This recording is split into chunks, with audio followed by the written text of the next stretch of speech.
Olá, bem-vindos à nona aula do nosso curso de desenho técnico, aula em que eu falo um pouco sobre os princípios gerais de representação, assunto que vocês encontram nessa NBR aqui, a 10.067.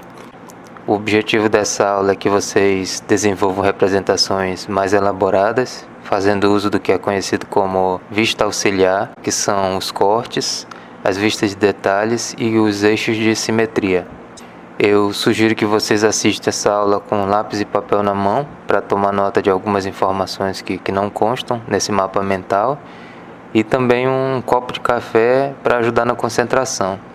Caso vocês queiram, use os comentários para deixar contribuições. Eu vou implementando nas próximas videoaulas na medida do possível.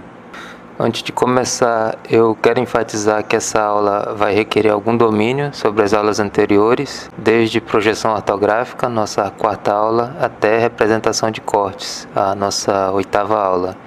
Então, caso vocês encontrem dificuldade com esse assunto, talvez vocês só precisem revisar algumas dessas aulas anteriores. Outra coisa, essa aula é só um resumo das informações que eu considero mais relevantes nessa NBR. Essa norma é muito extensa e eu creio que nem daria para tratar de todos os detalhes dela em uma aula só. Obviamente, esse resumo é baseado na minha experiência pessoal, então, para quem quiser ter uma visão mais ampla do conteúdo, eu recomendo ir direto na fonte. Leiam essa norma. A partir dessa leitura, vocês podem aplicar o filtro de vocês sobre o que é e o que não é relevante. Bom, feitos esses esclarecimentos, vamos começar. Dessa NBR, eu destaco os seguintes tópicos, que são os que eu considero essenciais para a formação de vocês: a vista principal, vista de detalhe,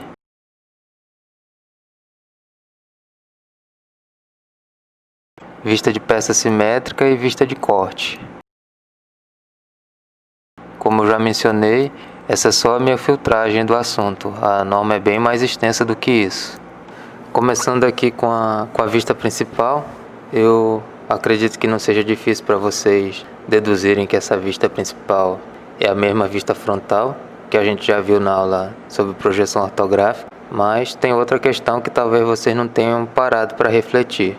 Como é que a gente escolhe qual é a vista frontal de um objeto? Obviamente, para alguns objetos é fácil definir isso, por exemplo, uma televisão ou uma régua, mas também existem objetos em que a vista frontal não é tão clara assim. Vejamos um exemplo da área. Imaginem que vocês precisam desenvolver um modelo de tanque-rede. Estou mostrando um modelo comercial aqui na tela, mas só como um exemplo ilustrativo. Analisem esse tanque-rede e tentem identificar qual é a vista frontal dele. Eu creio que nem todo mundo vai concordar, porque a escolha da vista frontal depende em grande parte do que o desenhista quer comunicar para o observador do desenho, mas existem alguns critérios para fazer essa escolha. Primeiro, pensando na vista frontal como a principal vista de um objeto, faz sentido que essa vista represente ou a posição de uso desse objeto ou o lado com mais detalhes. Como eu disse, para alguns objetos é fácil de identificar essa vista principal. Em uma televisão, por exemplo, a vista principal é obviamente a vista de frente, que também é a posição de uso. Mas no caso do tanque-rede, essa identificação não é tão simples assim. Eu vou esboçar aqui algumas possíveis vistas principais para ele.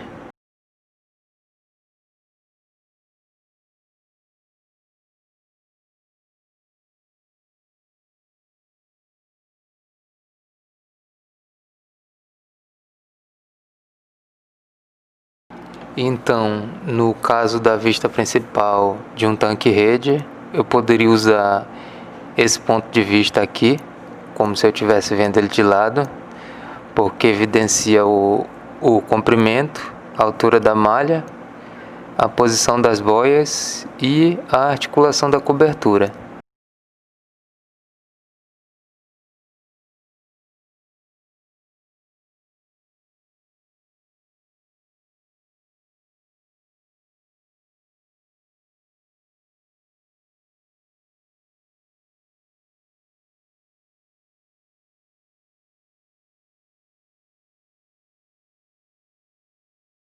Mas eu também poderia usar esse outro ponto de vista aqui, como se eu estivesse vendo o tanque-rede de cima, porque evidencia o comprimento e a largura da armação, o posicionamento das boias e da articulação da cobertura.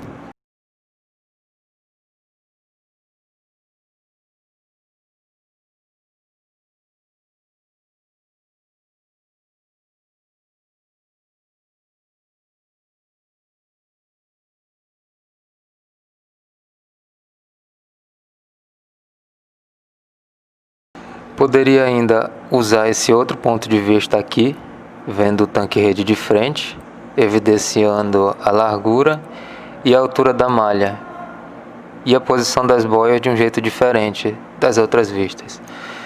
Na minha opinião, como esse ponto de vista apresenta menos detalhes, eu não escolheria ele, a não ser que houvesse alguma razão de conveniência, que eu elenco agora como o terceiro critério para a escolha da vista principal. E o que seria uma razão de conveniência? Poderia ser, por exemplo, se essa vista me permitisse usar melhor o espaço da folha de desenho, ou se essa vista me permitisse usar menos vistas auxiliares. Então, resumindo, a escolha da vista principal, no fim das contas, fica a critério do desenhista, dependendo do que vocês quiserem transmitir para o observador. O fato é que, independente da vista principal que vocês escolherem, dificilmente ela vai apresentar todos os detalhes desse tanque-rede. Vocês sempre vão precisar de alguma outra vista. Isso é normal, isso acontece com a maioria dos modelos que a gente venha a representar. Logicamente, vão existir as exceções. Alguns objetos muito simples, como uma régua, por exemplo, só precisa de uma vista. Logicamente, também não precisamos encher a folha de desenho com vistas desnecessárias. A gente procura usar o mínimo de vistas possíveis para comunicar tudo o que for necessário para executar o modelo. E como a gente sabe quais são as vistas necessárias, simplesmente não dá para prever. Cada caso é um caso e vocês é quem deve avaliar isso.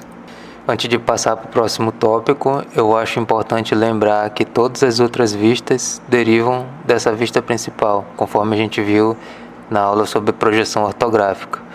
Usando esses desenhos como exemplo, eu não poderia usar essa representação aqui como vista principal e essa outra como vista lateral, porque elas não são compatíveis.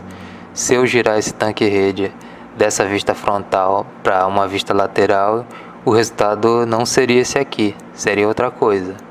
Lembrados disso, vamos continuar com a vista de detalhe. Então, a vista de detalhe também é chamada de vista de detalhe ampliado. Eu, pessoalmente, prefiro chamar só vista de detalhe mesmo. Para mim, toda vista de detalhe tem que ser ampliada. Não vejo sentido em usar uma vista de detalhe que esteja na mesma escala do desenho original. Eu também falo um pouco sobre esse tópico nas nossas quinta e sexta aula, sobre escala e linha. Então, nessa aula, vamos só aprofundar um pouco mais esse assunto. Como vocês devem saber por experiência própria, tanto as nossas vidas como os nossos modelos são cheios de detalhes. Até nas ferramentas mais simples, é possível encontrar alguns detalhes que, apesar de pequenos, são essenciais. Por exemplo, um detalhe essencial de uma tesoura é o parafuso no meio dela. É um detalhe simples, mas se tiver mal feito, a tesoura pode não funcionar como deveria. Ela pode não fechar as lâminas do jeito certo para fazer o corte, ou também ela pode quebrar já no primeiro uso. Para apresentar adequadamente esses detalhes, que geralmente requerem uma escala maior que a do desenho principal, a gente usa a vista de detalhe. Ela serve como uma lupa no desenho, uma maneira de dar um zoom no detalhe sem precisar de outra folha de desenho. Eu vou fazer um exemplo ilustrativo aqui.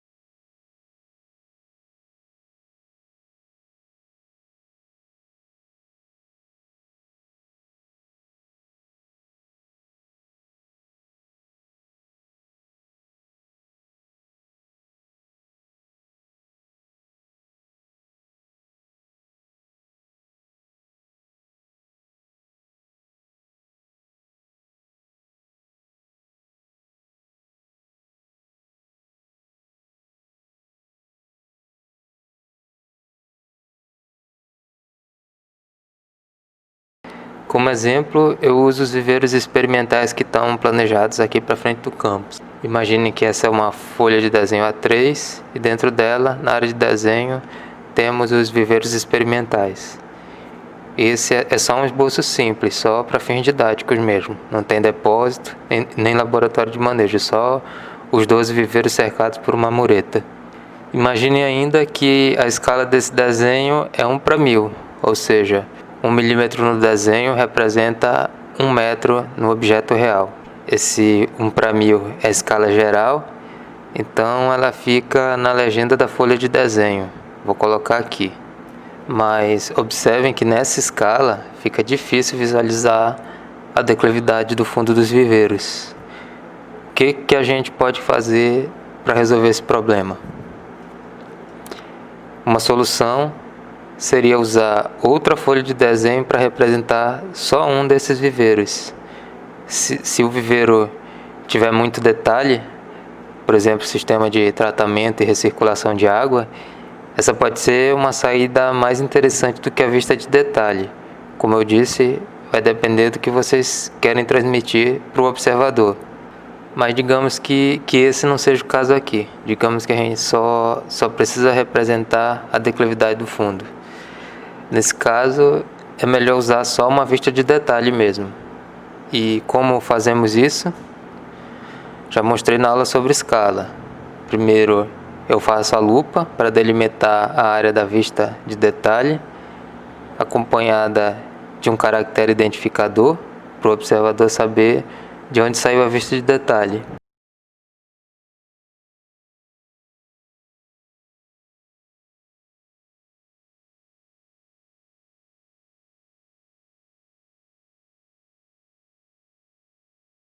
Depois eu faço a vista de detalhe em uma área estratégica da folha de desenho, acompanhada do caractere identificador e da escala da vista entre parênteses. Nesse caso aqui eu ampliei o desenho 5 vezes, então a escala da vista é 1:200, ou seja, 1 milímetro no desenho representa 200 milímetros no objeto real. Eu creio que vocês já saibam, mas não custa enfatizar. Quando visto de cima, o fundo do viveiro parece esse trapézio por causa da declividade. Essa linha mais longa é o lado mais raso do viveiro, que está mais próximo do observador, e essa linha mais curta é o lado fundo do viveiro, que está mais distante do observador. Então, só de olhar para o desenho, a gente já sabe que o piso vai afundando nesse sentido aqui, que também permite deduzir que o sistema de abastecimento precisa ser construído desse lado aqui e a drenagem desse outro. Bom, e é possível fazer mais vistas de detalhe? Sim, é possível, só temos que ir mudando o caractere identificador para não confundir o observador. A primeira lupa foi um A, a segunda vai ser um B, a terceira um C e assim por diante. Podemos mudar a escala nas outras vistas? Podemos também. Eu posso desenhar outra vista aqui em 1:100 ou 1:500 sem problema nenhum. É só indicar essa escala entre parênteses. Estando claro tudo isso, vamos continuando com a vista de peça simétrica. Na minha opinião, trabalhar com peça simétrica só facilita o desenho. Como exemplo ilustrativo, eu estou esboçando a vista superior de um viveiro octogonal de ferro-cimento. Esse viveiro é um meio termo entre o viveiro circular e o viveiro quadrado. Eu creio que vocês já saibam que o viveiro circular otimiza a circulação da água e o viveiro quadrado otimiza o uso do espaço. Esse modelo octogonal tenta então equilibrar essas duas características, a circulação da água e o uso do espaço.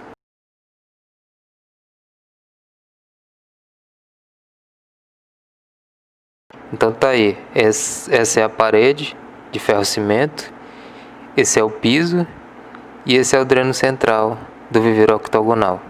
Agora observem que nesse desenho, esse lado é igual a esse, só que em sentido oposto, como se fosse um espelho. Ou seja, esse desenho é simétrico pela metade. Nesse caso eu não preciso desenhar o viveiro todo, eu posso desenhar só a metade dele.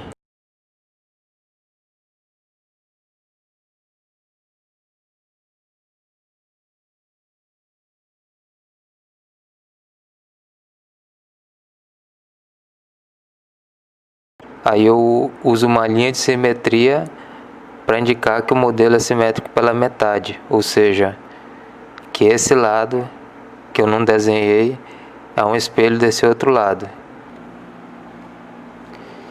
Para quem não lembra, eu já falei sobre essa linha de simetria na nossa quinta aula sobre linhas. Ela é uma linha do tipo traço e ponto estreita e com 2 traços nas extremidades.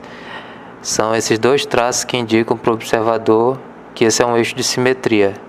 Então, a partir de agora, quando vocês baterem o olho nesse tipo de linha, vocês já vão saber que se trata de um desenho simétrico. Bom, eu creio que vocês já notaram também que esse modelo não é só simétrico pela metade, ele também é simétrico de cima para baixo.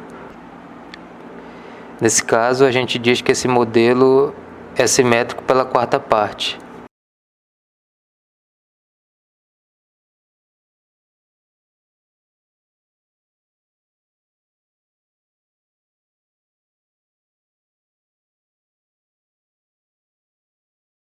Nesse caso, a representação fica mais fácil ainda. A gente desenha só a 4ª parte do viveiro e usa 2 linhas de simetria para indicar para o observador que esse modelo é simétrico pela 4ª parte, ou seja, que essas outras 3 partes que foram omitidas são simétricas a essa. Uma vantagem das vistas de peça simétrica é que a gente pode ampliar o desenho. Observe que depois que a gente passa as linhas de simetria, o desenho vai ocupar menos área na folha de desenho e por conta disso eu posso ampliar a escala dele, deixar ele maior, o que facilita a visualização e também deixa o desenho com uma cara mais profissional. Bom, seguindo adiante, vamos para o último tópico dessa aula, a vista de corte. Eu também falo sobre isso na 8ª aula desse curso, aula sobre representação de cortes, mas dando enfoque sobre o uso das achuras. Aqui nessa aula eu estendo o assunto para a representação dos planos de corte. Naquela aula anterior eu uso modelos simples por questões didáticas e aqui nessa aula teremos um viveiro escavado como exemplo, um modelo um pouco mais complexo. Antes de desenhar, eu vou sair aqui do computador para mostrar umas maquetes que a gente guarda no laboratório 6 aqui do campus. Espero que elas ajudem na compreensão dessas vistas de corte. Bom, gente, está aqui a nossa maquete de viveiro escavado, cortada ao meio para evidenciar o sistema de drenagem. Eu apresento esse material para tentar facilitar a compreensão dos desenhos.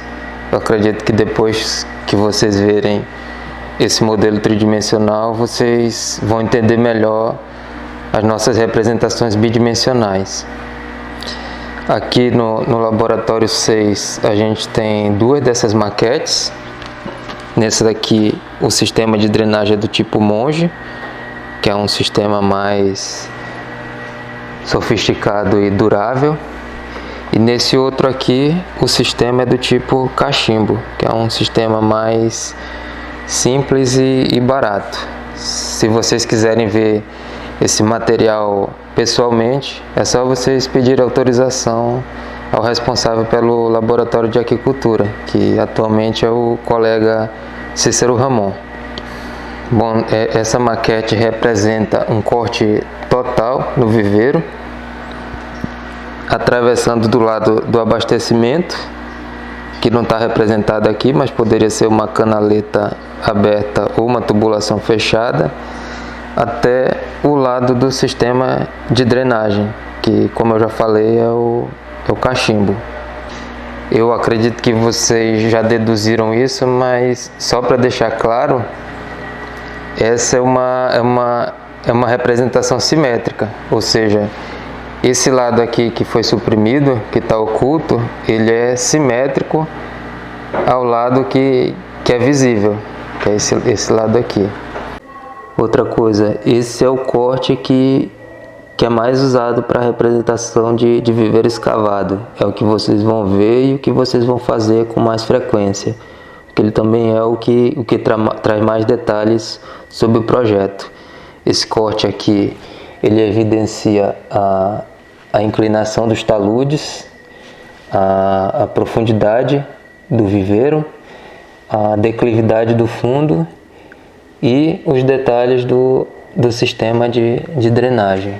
Se esse corte fosse feito assim, a gente vendo desse jeito aqui, ficariam ocultas informações sobre a declividade do viveiro e os detalhes do sistema de drenagem, que é o cachimbo e o abastecimento, que não está representado aqui.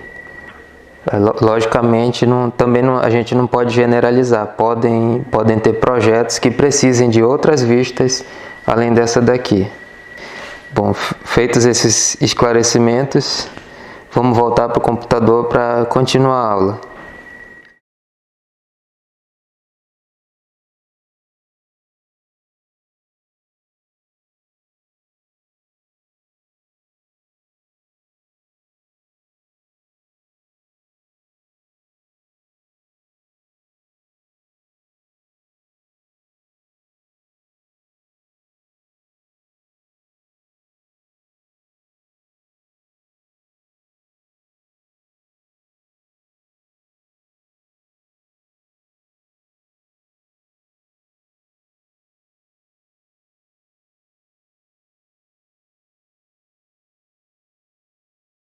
Retornando, esse é um esboço do nosso viveiro escavado, como se visto de cima.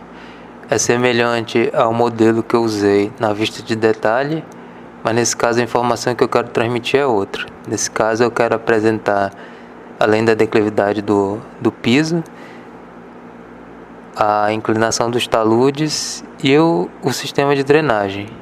E como eu faço isso?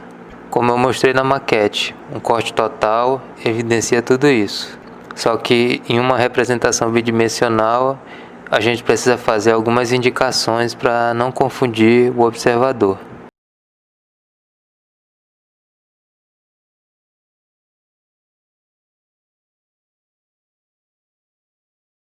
Primeiro eu faço a indicação do plano de corte, que é essa linha traço e ponta estreita com extremidades largas, como eu já comentei na aula sobre linhas, acompanhado de uma indicação do sentido do giro, que são essas setinhas aqui, indicando que o viveiro vai girar para cima, e de caracteres identificadores para o observador saber de onde saiu o corte.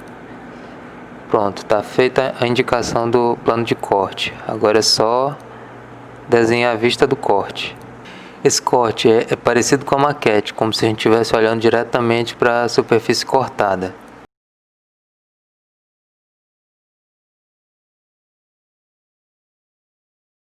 Eu uso essas achuras para indicar o corte no solo. Como eu já disse na aula sobre corte, a achura indica espaço preenchido. Nesse caso, espaço preenchido com terra. Observe que eu não achurei as tubulações. Por quê? Novamente, porque as achuras só vão onde tem preenchimento. Os diques e o fundo estão preenchidos com terra, mas os tubos estão vazios. Na verdade, estão preenchidos com ar, mas isso a gente desconsidera. Bom, eu também estou assumindo que esse viveiro está seco. Para representar um viveiro cheio, eu uso essa achura aqui para indicar água. Assim fica evidente para o observador o nível operacional do viveiro, que é regulado pelo controle de nível. Observe que essa achura é diferenciada na NBR 12.298, que eu indico na aula sobre representação de corte. Tem mais algumas achuras diferenciadas que vocês podem usar. Depois de desenhar a vista do corte, é bom também colocar os caracteres identificadores aqui embaixo, só para deixar claro de onde saiu o plano de corte, apesar de isso ser fácil de deduzir. Bom, esse foi um exemplo de corte total, que usa só um plano de corte. É possível usar mais de um plano de corte? Sim, é possível. Nesse caso, a gente recorre ao que é chamado de corte em desvio. Vou usar outro exemplo para ilustrar.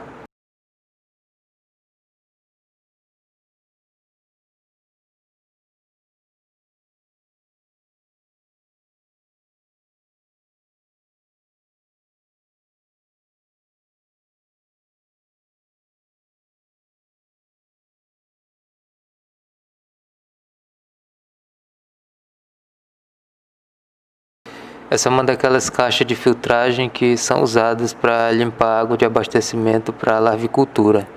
Essa aqui tem 3 compartimentos. O primeiro é preenchido com brita grossa, o segundo com brita fina e o terceiro só tem água mesmo. Serve para observação ou para diluir algum produto antes de chegar nas incubadoras.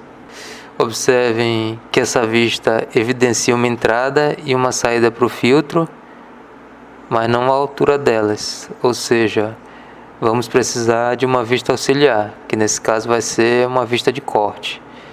Mas observem também que a entrada e a saída estão em plano de cortes diferentes. A entrada está aqui em cima e a saída aqui embaixo. Eu poderia fazer 2 vistas de corte total, como no exemplo do viveiro escavado, uma vista para cada plano de corte. Ou, melhor ainda, eu posso fazer uma vista de corte em desvio, passando pelos 2 planos de corte. E como eu faço isso?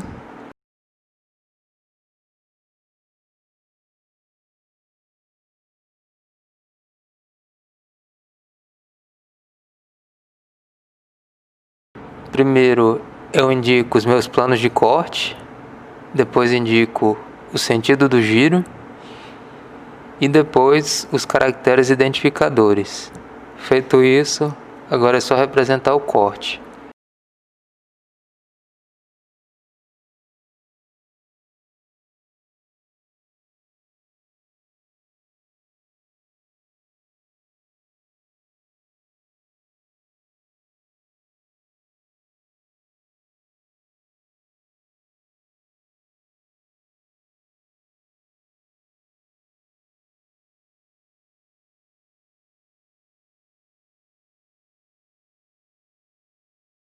No caso do corte em desvio, o que me ajuda a ver o corte é me imaginar arrancando esse pedaço do modelo e depois virando ele no sentido do giro.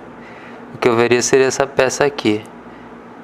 Aqui é a estrutura de alvenaria, rachurada por causa do corte, a entrada de abastecimento sem achura, porque é um orifício, a parede na parte de trás, que não sofreu corte e também não tem achura,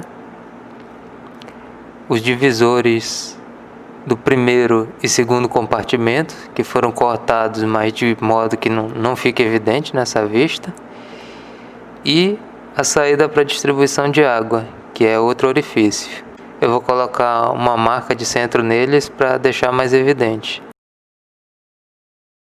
Também vou passar essa linha tracejada para indicar o limite do divisor do primeiro compartimento, uma aresta oculta.